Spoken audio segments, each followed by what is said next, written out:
Sejam bem-vindos ao programa Infopetro do canal do Instituto de Economia da UFRJ. Esse é mais um vídeo sobre economia da energia e, se você preferir, pode ouvir através do podcast do Grupo de Economia da Energia, escolhendo a plataforma que preferir. Eu sou Renato Queiroz, pesquisador do grupo, e vamos conversar mais uma vez com a professora Clarice Ferraz, que é pesquisadora do Grupo de Economia da Energia e também professora adjunta da Escola de Química da UFRJ. O tema da nossa conversa hoje é interessante, porque nós vamos falar um pouco sobre algumas lições desse blackout que houve no Texas. O Texas, que tem um desempenho de mercados livres, né? E sobre mudanças climáticas, ele teve um blackout que deu grandes consequências. Clarice, tudo bem? Um prazer conversar com você. Tudo bem, Renato. Um prazer também. Ainda mais para falar desse tema, né? Importantíssimo. Pois é, vocês, no seu artigo, vocês chamam a atenção desses apagões, desses blackouts, nos setores elétricos ao redor do mundo, né? E, como tal, esses eventos, o que chama a atenção é que é o tamanho dos desafios que os planejadores e operadores dos sistemas elétricos eles vão ter que enfrentar esse movimento, nesse momento, nessa situação de mudanças climáticas. E vale ressaltar para todos que estão nos assistindo, nos ouvindo, que interrupções, sobretudo longas no suprimento de eletricidade, vão causar e causam os mais diversos transtornos aos consumidores, seja no dia a dia das pessoas, que são os impactos sociais, né? Você está preso no elevador, o hospital tem que entrar com a opção gerador, etc. Imagine você nesse mundo de home office, de redes sociais, você ficar apagado um dia, né? Os trabalhos param, né? Sem eletricidade, de horas e dias. O Amapá teve um outro apagão ontem. Essas economias batem, essas consequências de um apagão batem também na economia. Imagina uma indústria parada um dia, o que afeta, enfim. O tema tem importância porque são lições que nós temos de entender e escutar. Então, eu queria escutar de você, Clarice, já iniciando nossas perguntas, nossas questões sobre esses recentes e graves blackouts que ocorreram no mundo e que você falasse de causas e consequências. Ok, Clarice? Certo. O que a gente vem vendo, né, Renato, nada mais é do que a ilustração daquilo que os cientistas vêm alertando há muito tempo, né? Com a mudança climática, a gente vai ter eventos climáticos extremos, né? Tanto ondas de calor como ondas de frio intenso. Então, esses apagões recentes, Califórnia foi uma onda de calor que se encadeou com incêndios, né? A gente teve a questão do Amapá, que foi uma infraestrutura, né, que não acompanha o aumento da demanda e também numa situação onde se precisava, não foi muitos raios, etc. Algumas pessoas dizem que é normal daquela região, mas Califórnia e Texas agora é claramente, né, consequência realmente desses eventos climáticos extremos que vêm acontecendo. Então, esse evento do Texas, inclusive, é interessante você chamar a atenção para isso, porque outra coisa, além da frequência desses eventos, né, vai aumentar, a gente não sabe exatamente quanto tempo vão durar. Então, para as pessoas que estão que veem talvez uma notícia mais superficial e pensar, mas isso é porque ainda não chegou a bateria, na hora que botar a bateria, a gente liga na bateria. Não tem bateria, gente, para aguentar 6, 7 dias sem a entrega da eletricidade que a gente precisa consumir e da qual a gente está precisando cada vez mais. Porque a gente fala que, né, as mudanças climáticas, na verdade, nos proporcionam um conjunto de futuros incertos. Está indeterminado exatamente, né, o que vai acontecer. Mas, para fazer face e tentar evitar o agravamento do problema, a gente tem feito o quê? Então, a gente tem que reduzir as emissões. Então, para reduzir emissões, a gente tem que sair de fóssil. Então, a gente volta para aquela questão, o mundo da energia está se eletrificando, né? E para acompanhar esse aumento da demanda, o desafio ainda é piorado pela questão desses eventos climáticos provocados pelas mudanças que já estão em curso, a gente está tentando mitigar, mas a coisa já está em andamento, estarem estressando essas infraestruturas de eletricidade.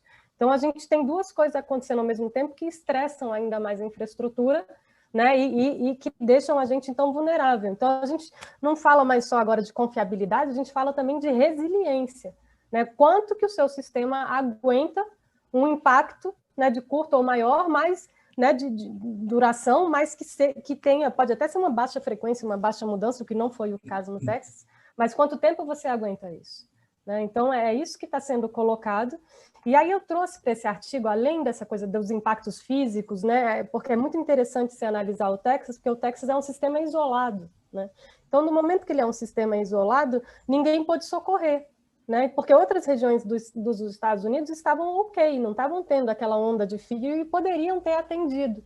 Mas na falta de interconexão, o Texas ficou exposto, né? Então, na hora que ele fica descoberto, é aquilo que acontece. Então, quando acontece um evento físico dessa natureza e a comercialização de eletricidade ela se dá em mercados de energia, energy only, que a gente fala, que inclusive aqui no Brasil se fala disso, a gente quer separar a energia do fio, né? A gente quer comercializar a eletricidade, a gente ainda tem mercado de capacidade aqui pelos nossos leilões, mas muita gente já está defendendo, não, a gente quer que o mercado seja livre, totalmente livre, que ele que vai então coordenar as coisas, o preço é o melhor sinal para enfrentar todas as variações, né? Agora, o que a gente está vendo é que talvez não seja, porque as coisas não têm a previsibilidade, né? E a infraestrutura também não está conseguindo acompanhar. Então, o que se verificou no Texas é que, em paralelo a esse evento físico, foi um impacto muito grande sobre as tarifas dos consumidores. E aí foi esse ponto que eu quis explorar. Não sei se você já continua. Não, a gente vai continuar, mas é o seguinte, que eu acho interessante, que você destacou, e a gente já sempre fica pensando no Brasil. E no final da nossa conversa, nós vamos falar um pouquinho de Brasil. Mas antes, o que você destaca a importância das redes para um sucesso da transição energética. E aí, você fica pensando, hoje a gente já escuta aqui, nessa discussão de privatização, de modernização do setor elétrico e tal, é um termo engraçado que usa modernização, e que, na minha opinião, não é modernização, é um risco, é que você falou do sistema isolado. Isso nós vamos falar depois um pouco, mas eu queria que você falasse um pouco das redes, da importância. Mas o sistema isolado do Texas, eu já escuto discussões aqui, dizendo o seguinte, para que essa interligação grande do Brasil? Vamos fazer ali o Nordeste, ou lá uma região, vamos fazer por bacias, tal. Isso é algo para ser chamado a atenção. Depois, também, já há um entendimento, custou-se a falar da importância de usinas com reservatório, os políticos já estão entendendo isso, mas não falam das redes, que nós temos um sistema interligado com a Eletrobras, um bom percentual de controle dessas redes, e vai picar tudo isso. Então, você fala, né, Clarice, da importância das redes nessa transição energética. Né? Isso. Porque se houvesse uma interconexão entre os outros estados, não teria acontecido o que aconteceu. Né? Teria tido aquela onda de frio, então o gerador parou, não conseguiu entregar e tudo isso, mas a eletricidade poderia ter vindo de outro lugar. Como você não teve isso, você ficou limitado ao mercado texano, e sendo esse mercado, como eu estava dizendo, relativamente, né, isolado, então o preço ficou flutuando ali dentro. Então, oferta e demanda, a gente acabou de falar no comecinho que foi o quê? Foi uma explosão de demanda, né, para fazer face ao frio, com uma redução extrema da oferta, porque o sistema colapsou. Então, na verdade, o preço dispara, e dispara, inclusive, num primeiro momento, tem uma coisa que é um pouco absurda, mas a própria PUC, né, o regulador, ele fala, joga o preço para o teto, para tentar forçar realmente o consumo. Mas tem um consumo que é vital quando você está em menos não sei quanto de temperatura. Se você desliga, você morre, não é bem um conforto, né? São questões vitais. Inclusive, eu estava lendo uma reportagem esta semana, porque o problema não para, e do agravamento, um monte de gente que estava em casa com aparelho ainda para ajuda respiratória, impactos de Covid, que ficaram sem eletricidade, e esses equipamentos parando, uma angústia catastrófica, né? E aí tinha alguma coisa de oxigênio, mas ninguém tinha sido informado que teria que ter estoque para aguentar, né, ter resiliência para 7 dias, né, até tudo se restabelecer e tudo aguentar. Você imagine, né, viver uma situação dessa. Mas voltando à questão dos preços, então o que foi isso? Num primeiro momento, o próprio regulador fala, joga para o teto, né, e esse preço dispara para o teto. Então você imagina, Renato, você é um consumidor, você tem a sua conta de luz em débito automático e vem uma conta de R$127 mil e tira todo o dinheiro que você tem, se é que você tem isso tudo parado na sua conta. Né? E aí tudo isso vira uma cascata. Então as pessoas com o restinho das suas economias, né, foi tudo embora. Um dos entrevistados é um aposentado, ele falou, meu dinheiro foi todo embora. Né? Um outro que está falando, olha, eu consegui durante alguns momentos, pela região onde eu estou instalado, ter um pouco de eletricidade, mas eu paguei, acho que era mais de $8 mil para ter um acesso interrompido a toda hora durante 5 dias. É uma loucura, tá? Então, o preço da energia a gente não pode ficar totalmente exposto, porque a gente não sabe o que vai acontecer com as nossas necessidades de demanda, e nem tampouco com a oferta, sobretudo se a gente continua sem investir nas redes e colocando mais resiliência para os nossos sistemas. Então, a gente está abrindo uma coisa de um risco que a gente não consegue nem mensurar. Porque a gente não sabe a amplitude desses eventos, a gente não sabe as nossas necessidades de demanda, e a gente está entregando isso, quer dizer, o próprio mercado não estava pronto para isso.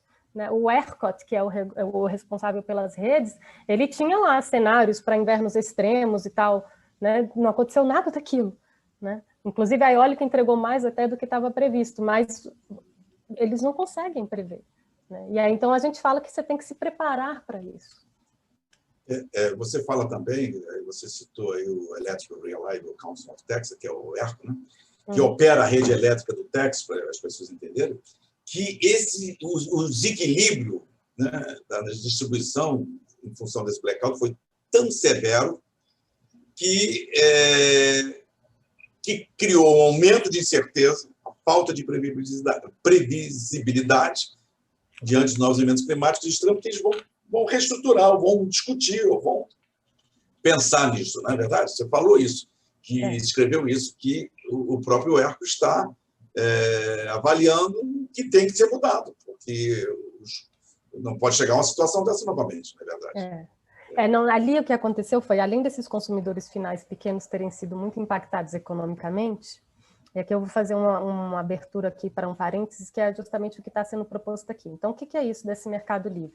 Então, você tem várias pessoas que estão vendendo eletricidade, você escolhe, não é como aqui que a gente tem a nossa distribuidora única, né, de acordo com o território onde a gente habita, e lá, então, você escolhe. E eles oferecem pacotes, né? Um dos pacotes que você tem um preço, assim, né, mais...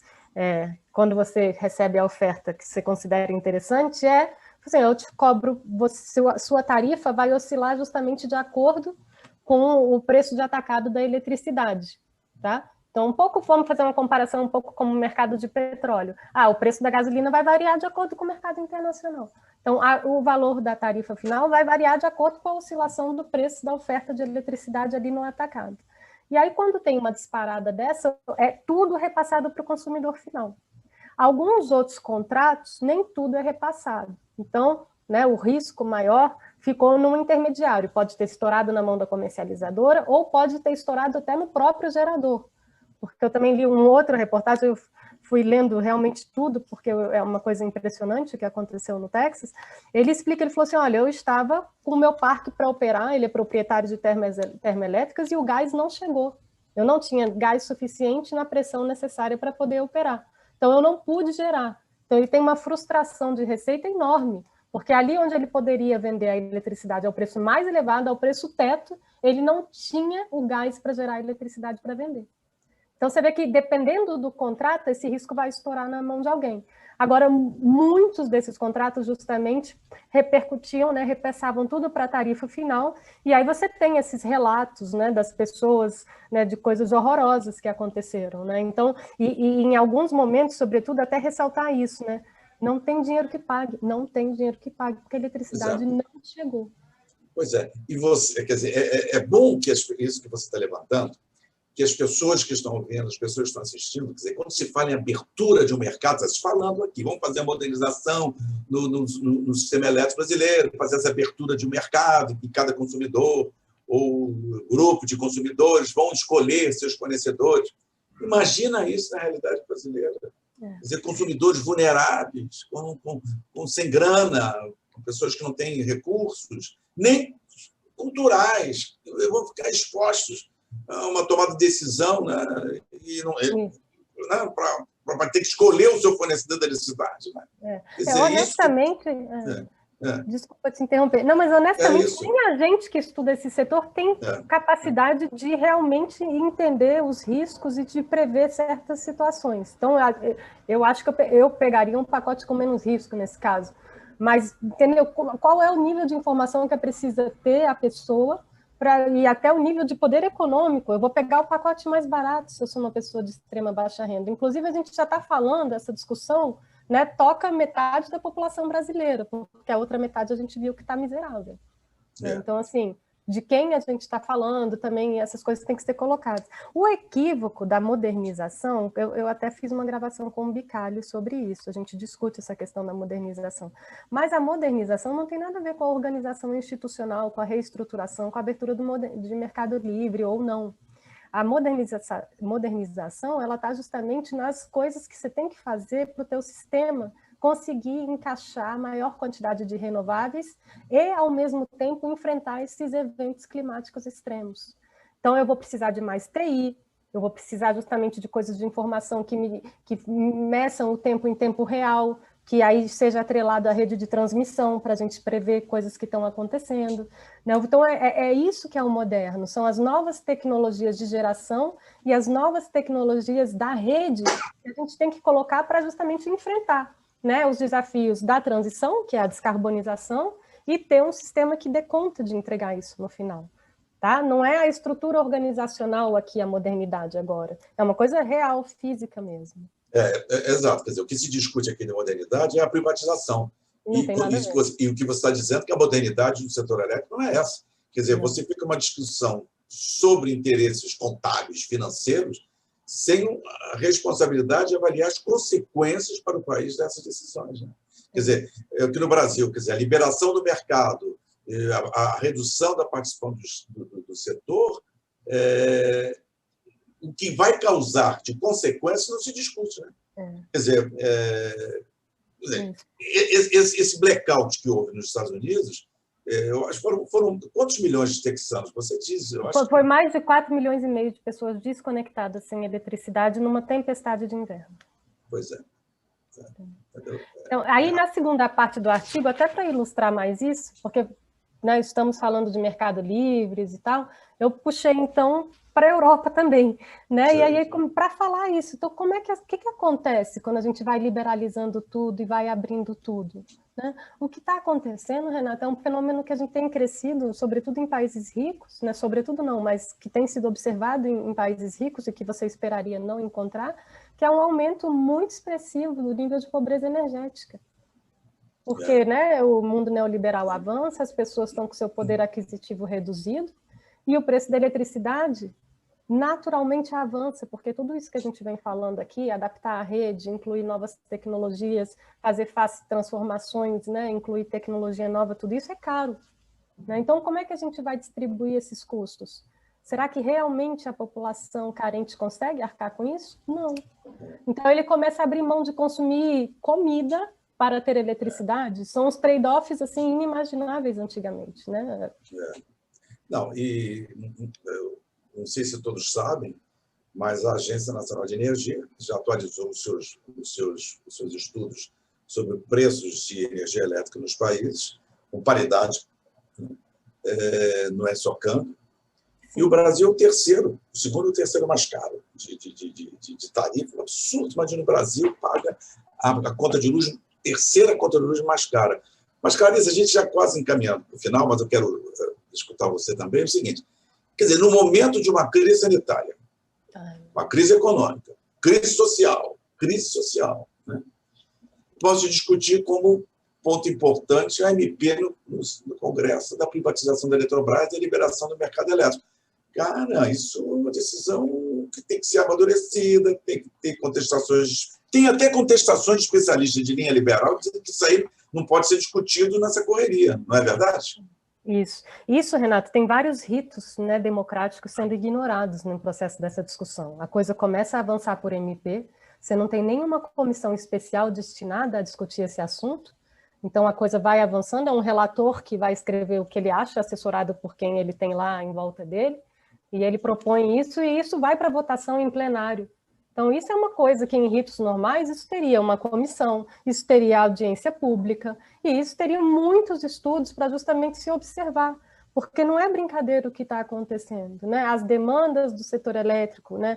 As mudanças climáticas, o que já vem acontecendo, isso demanda realmente muito estudo, a gente tem que entender quais são as necessidades do consumidor, né? E do parque consumidor de energia do Brasil, quais são as transformações que a gente pode fazer para eletrificar certos usos né? Como é que a gente vai atender essa nova demanda? Como é que a gente cuida daqueles que estão ficando excluídos justamente pela crise econômica? E, sobretudo, essas pessoas que deveriam estar em casa fazendo isolamento, tendo, né, seu auxílio emergencial, mas com eletricidade. Porque se você não tem auxílio e se você corta, e agora o regulador soltou uma nota, porque a inadimplência agora está crescendo, tá? Porque não tem justamente mais o auxílio emergencial, então as pessoas não têm como pagar suas faturas, tá?